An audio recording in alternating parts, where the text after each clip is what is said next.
Kayak Ustadz Juma nggak apa-apa. Nggak apa-apa, ya. Nggak apa-apa. Mau pakai masker kayak, ya.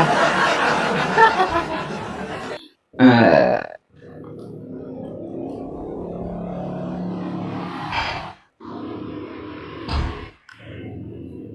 Kayak Ustadz Juma. Ya. Oke, oke. Anda mau bertanya atau mau ditanya atau seperti apa nih? Mau bertanya Ibrahim ayat 4, Bapak Ustadz. Ibrahim ayat 4. Ya, kenapa? Setiap nabi itu diutus dengan bahasa kaumnya masing-masing. Terus, Di situ maka Allah penyesat. Apa gimana itu? oke. Kami tidak mengutus seorang rasul pun, ya, melainkan dengan bahasa kaumnya, agar ia dapat memberikan penjelasan dengan terang kepada mereka. Maka Allah menyesatkan siapa yang Dia kehendaki dan memberi petunjuk siapa yang Dia kehendaki. Dan Dialah Tuhan yang Maha Kuasa lagi Maha Bijaksana. Fayudillullahu mayyasha. Allah menyesatkan siapa yang Dia kehendaki. Nah, kenapa Allah sesatkan? Anda bisa lihat ya, karena hati orang kufur itu tertutup, maka ditambah Allah kesesatan mereka. Ya, khatamallahu ala qulubihim wa ala sam'ihim wa ala absarihim ghishawatu wa lahum adzabun azim. Jadi bukan Allah yang menyesatkan sebenarnya, tapi pilihan jalan mereka, mereka sendiri pengen sesat, maka ditambah Allah sesatnya, gitu. Nah, Oke, Pak Ustadz. Pertanyaan kedua. Boleh, Pak Ustadz? ya, silakan. IS Al-An'am ayat 123, Pak Ustadz. Itu bagaimana, Pak Ustadz? Aduh, Al-An'am 123. Nah, Al-An'am ayat 123. Itu bagaimana itu, Pak Ustadz, tanggapannya di ayat itu? bentar. Nih, Al-An'am. wa kadzalika ja'ala fi kulli qaryatin akabira muji. Oke, sebentar ya. Dan demikian kami adakan pada setiap negeri penjahat-penjahat yang terbesar agar mereka melakukan tipu daya dalam negeri itu. Dan mereka tidak memperdayakan melainkan dirinya sendiri, sedang mereka tidak menyadarinya. Apa yang Anda mau tanyakan? Bukankah bunyinya, dan demikianlah pada setiap negeri kami jadikan pembesar-pembesar yang jahat agar melakukan tipu-tipu daya di negeri itu, tapi mereka hanya menipu diri sendiri tanpa menyadarinya. Kok beda? Oke. Bagaimana itu, Pak Ustadz? Kok beda ya terjemahnya? Iya. Dan demikianlah pada setiap negeri. Penjahat-penjahat yang terbesar agar mereka melakukan tipu daya di dalam negeri itu. Oke. Udah? Udah, tapi mereka hanya menipu diri sendiri. Iya, betul. Tanpa Nih, menyadari. penjelasannya ada nih, Mbak ya. Asbabun nuzulnya kenapa? Nih ya. Nih, kalau kita lihat ya, Allah berfirman sebagaimana kami jadikan di dalam negeri wahai Muhammad pemimpin-pemimpin dan pembesar-pembesar yang jahat, serta orang-orang yang menyeru ke jalan Allah, serta orang-orang kepada kekafiran dan menghalangi jalan Allah. Mereka semua menantang dan di kalangan para rasul sebelum kamu, mereka mendapat cobaan yang sama. Ya, akan tetapi akibat yang terpuji pada akhirnya bagi para rasul, perihal yang sama dengan apa yang disebutkan oleh firman-Nya, wa kadzalika ja'alna likulli nabiyyin aduwwam. Nih, dan seperti itulah kami telah bagikan tiap-tiap nabi musuh orang-orang yang berdosa. Terus ada apa, Mbak? Memang. Jadi kalau ada dijadikan ya pembesar yang congkak, sombong gitu, diutus nabi gitu. Berarti bukan pembesar-pembesar yang jahat akan melakukan tipu daya. Nah, melakukan tipu daya itu karena arogan mereka dan kesombongan mereka sendiri. Oh, Oh iya. Sekarang boleh saya mau nanya, Mbak. Tunggu satu lagi Pak Ustadz. Apa tuh? Pak Ustadz, junjungannya kan Nabi Muhammad ya. Boleh tahu Pak Ustadz, apa kemahakuasaan Nabi Muhammad Rasulullah? Loh, kok maha kuasa Nabi Muhammad? Allah saya buktinya ada gitu. Oh, kalau mau membuktikan Allah ya Bu ya, tolong jawab pertanyaan saya. Oke? Oke. Gini Bu, ya dari ujung kaki sampai ujung rambut Anda, yang mana Anda bikin sendiri,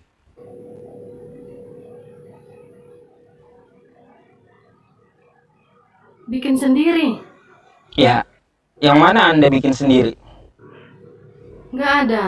Nggak ada. Terus siapa yang bikin? Nggak ada juga.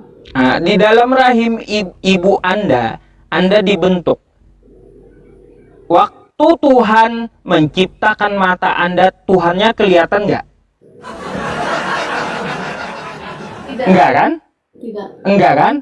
Alih-alih Yesus ya di dalam rahim, Tuhan itu nggak kelihatan gitu. Sewaktu Anda diciptakan, dibentuk dalam rahim ibu Anda tidak melihat Tuhan. Jadi kagak usah lihat Tuhan di dunia ya. Karena apa? Mata kitanya yang terbatas gitu. Mata kita terbatas, Bu.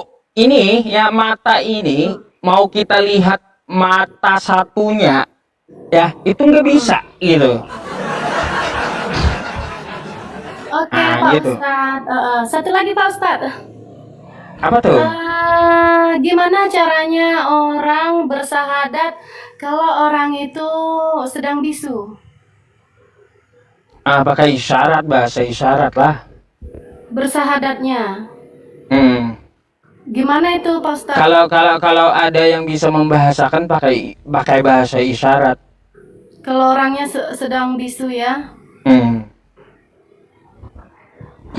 Tapi setiap orang yang bersahadat masuk surga nggak Pak Ustadz?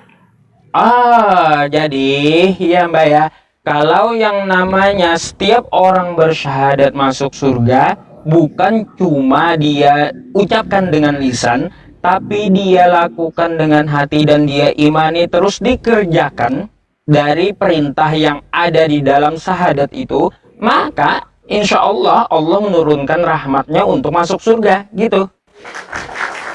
Oke Pak Ustadz. Satu lagi Pak Ustadz.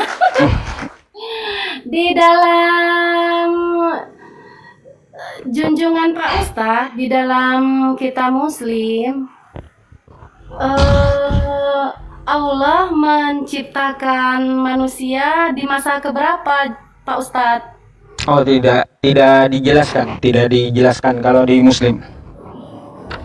Allah itu seperti apa sih Pak Ustadz? Allah seperti apa? Zat. Baik. Ya, kalau Allah itu adalah zat ya, zat dari segala yang diciptakannya. Zat itu berupa apa Pak Ustadz? Di dalam IPA kan zat cair, Bukan zat zat padat, cair, zat kimia.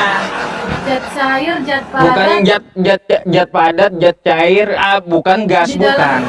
Iya, di dalam IPA, ilmu IPA. Ya itu kacau jadinya.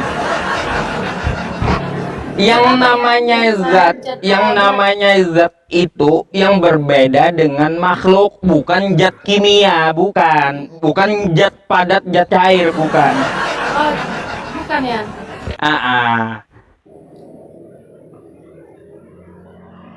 Pak Ustadz mau bertanya? Ya, mana perintah Yesus ke gereja? Kalau Yesus itu kan artinya Yesua, Kristus. Perintahnya ke gereja di Bible di mana?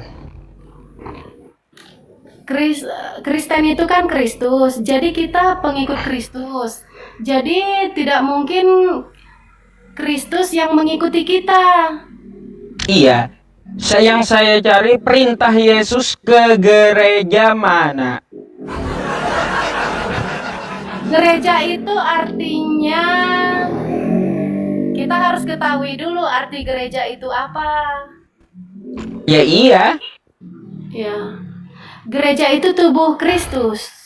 Ah, tubuh Kristus. Iya, perintah untuk menuju gereja, ibadah di gereja, itu mana dari Yesus?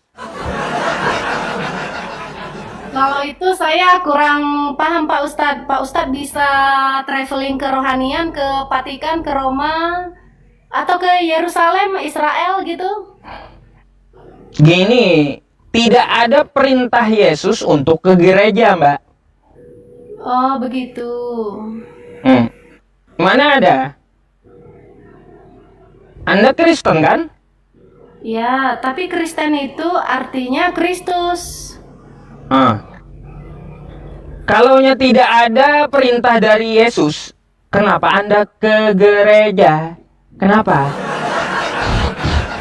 Anda ini pengikut siapa? Ikut Yesus atau ikut Kristus. orang? Pengikut Kalau Kristus. ikut Yesus, mana perintah Yesus untuk ke gereja? Kristus tidak meminta kita untuk ke gereja. Kita yang mengikut Kristus. Waduh.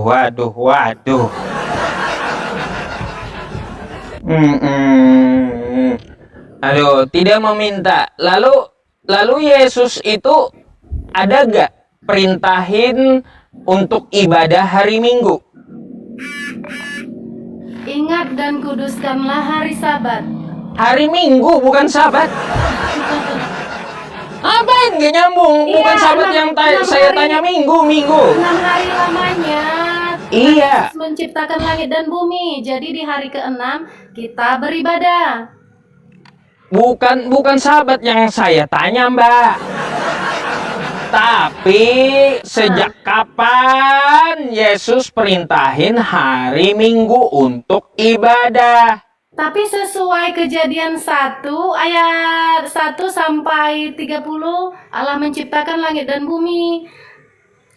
Itu penciptaan Tuhan Yesus di hari yang ke-6. Jadi dibuatlah hari Minggu beribadah. Nggak nyambung itu. Nggak nyambung. Kamis, Jumat, Nggak nyambung itu. Jawaban asumsi, nggak ada dasarnya, itu. 6 hari lamanya Tuhan Yesus menciptakan langit dan bumi. Jadi di hari yang ke-7 Tuhan Yesus itu berhenti menciptakannya. Jadi hari Di Minggu kejadian tidak boleh itu bekerja. juga, di kejadian itu nggak ada Yesus, jangan ngibul. Yesus itu Alfa dan Omega. Sebelum sesuatu ada dan sesudah sesuatu ada. Aduh. Masa perintah Yesus ke gereja aja nggak ada? Hari Minggu perintah ibadah nggak ada? Lalu Anda ikut siapa? Sudah ada di Kejadian 1 sampai ayat yang terakhir. Nggak ada di kejadian tentang Yesus itu, nggak ada. Mana? Sebab Yesus itu Alfa dan Omega. Sebab Alfa Omega apanya? Sebelum ada dan sesudah ada, dia sudah ada. Itu kan dia menyampaikan firman Tuhannya. Wahyu 1 nomor 8 toh, ya, baca dari 1 ya. Itu dia menyampaikan wahyu yang dia dapat, ya, kayak gitu. Di Yesaya 9 ayat 5. Ya elah, ke situ pula. Itu buat Raja Hizkia. Di Yohanes 14 ayat 6. Yohanes 14 nomor 6 dia ngomong sama Yahudi. Tapi Tuhan Yesus membuktikan cinta kasihnya, karyanya di kayu salib, mati dan bangkit dan naik Iya, ke surga. mana untuk Kristennya mana? Untuk Kristen mana? Kristen itu artinya Kristus. Iya, Yesus berkorban untuk Kristennya mana? Yohanes 14 nomor 6 itu, akulah jalan kebenaran dan hidup, dia ngomong sama Yahudi. Mana sih? Iya, Yesus itu Raja Yahudi. Terus Anda orang apa? Keturunan Yahudi. Anda keturunan Yahudi dari mana? Dari mana? Dari mana? Bangsa Israel. Iya, Anda keturunan Yahudi dari mana? Dari Tuhan Yesus. Ngaco, ngaco. Aku datang dari Bapa, kata Tuhan Yesus. Itu syahadat Tuhan Yesus. Aku datang dari Bapa. Aku datang dari Bapak. Iya. Ya. Iya, kayak gitu. Tapi dari aduh. Kalau Anda ngaku pengikut Yesus, coba. Aku Yesus dan Bapa adalah satu. Hah? Aku murid-muridnya juga satu. Murid Yesus ada 12 orang. Iya, juga satu dengan Bapak itu. Oke? Tidak. Lah, baca Yohanes 17 nomor 11 dah. Murid-muridnya satu dengan Bapak. Gimana itu? Nggak ada tertulis. Yohanes 17 nomor 11.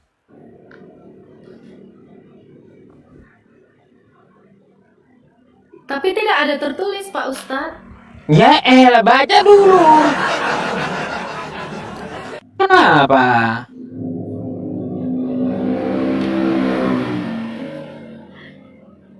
Pak Ustadz begini membahas Alkitab untuk berdakwah. Ya elah, nanya-nanya pula. Mbak, dakwah itu banyak metodologinya. Ya, beda-beda setiap orang. Aku tidak ada lagi di dalam dunia. Judulnya doa Yesus untuk murid-muridnya. Aku tidak ada lagi di dalam dunia, tetapi mereka masih ada di dalam dunia. Dan aku datang kepadamu ya Bapa yang kudus. Jagalah mereka dalam namamu, yaitu namamu yang telah engkau berikan kepadaku, supaya mereka menjadi satu sama seperti kita. Selama aku murid-murid menjadi satu sama seperti kita. Aku dan Bapak adalah satu, murid dan Bapak adalah satu. Ya. Jadi Tuhan kan juga muridnya ya. Bukan, itu salah. Nah, bantahlah kitabmu, ya. Bantah aja, silakan bantah kitabmu. Kita harus baca ayat yang sebelumnya. Inilah hidup yang kekal, yaitu bahwa mereka mengenal Engkau, satu-satunya Allah yang benar, Tuhan Yesus Kristus. Ya, dan bukan mengenal tiga. Yesus Kristus yang telah Bukan tiga dalam satu kan, bukan kan? satu pribadi. Iya, satu-satunya, bukan tiga dalam satu, oke? Tuhan Yesus itu satu pribadi sama Bapa. Kata Yesus di Yohanes 17 nomor 3-nya apa? Inilah hidup yang kekal itu. Mereka mengenal Engkau satu-satunya Allah yang benar dan mengenal Yesus Kristus yang telah Engkau utusan. Tapi Tuhan Yesus Kristus itu dikandung dari Roh Kudus. Roh Kudus oleh Bunda pula. Maria. Roh Kudus pula. Roh Kudus datang kepada Bunda Maria. Lalu Bunda Maria hamil dan keesokan harinya Bunda Maria melahirkan tanpa melalui 4 bulanan. 7 bulanan, Anda mau bilang Roh Kudus hamili Maria gitu? Bukan. Gimana? Roh Kudus datang ke Maria kayak gimana? Tuhan Yesus turun ke dunia, berinkarnasi, dikandung dari Roh Kudus, dilahirkan oleh Bunda Maria. Tapi Bunda Maria itu di saat Roh Kudus datang, keesokan harinya Bunda Maria dan Tuhan Yesus memperkenalkan segala karya-karyanya. Ada nggak Yesus ngajarin untuk hukum nikah? Semua diajarkan Tuhan Yesus. Mana? Di mana?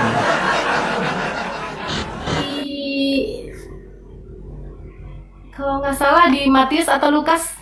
Di mana Yesus ngajarin nikah? Ada. Di mana? Ada di Alkitab, tapi saya lupa tuh. Sering dibuat di luar kartu undangan. Setiap orang Kristen ngundang pernikahan selalu itu. Ada yang bisa bantu jawab, teman-teman Ya yang di bawah? elah. Ada, Mbak. Boleh saya tanya lagi? Boleh, Pak Ustadz? Silahkan. Mbak, di dalam roh Yesus itu, apakah itu roh Allah? Benar banget Pak Ustadz. Oh, benar banget. Iya, Kalau- sangat benar. Apakah roh Allah ini hanya ada di Yesus? Benar. Nggak ada di tempat lain? Tempat lainnya itu Maksudnya nggak ada di manusia lain gitu? iya, benar. Cuma Yesus satu-satunya roh Allah gitu? Iya. Oke, sekarang saya mau tanya, ya, nih, Roh Allah melayang-layang. bukan. Saya mau tanya, kalau yang seperti itu, Mbak, Ayub 27 nomor 3, selama napasku masih ada padaku, dan roh Allah masih dalam lubang hidungku. Ya, nah nih ya, dalam lubang hidung Ayub. Kenapa Mbak nggak menuhankan lubang hidung Ayub? Coba. Karena Tidak ada tertulis. lubang hidung Ayub ada roh Allah, Mbak. Ya. Itu ya. Bukan cuma di Yesus, tapi di Ayub juga ada roh Allah, ya.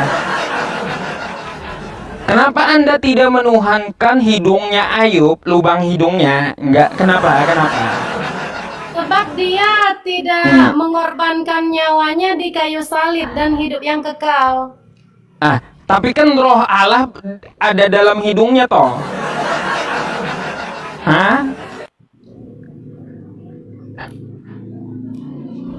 Kenapa Tapi dia kenapa tidak enggak memegang, dituhankan gitu? tapi dia tidak memegang kunci kerajaan maut, kunci kerajaan surga. Bukan itu alasannya. Di sini ada roh Allah dalam hidung Ayub.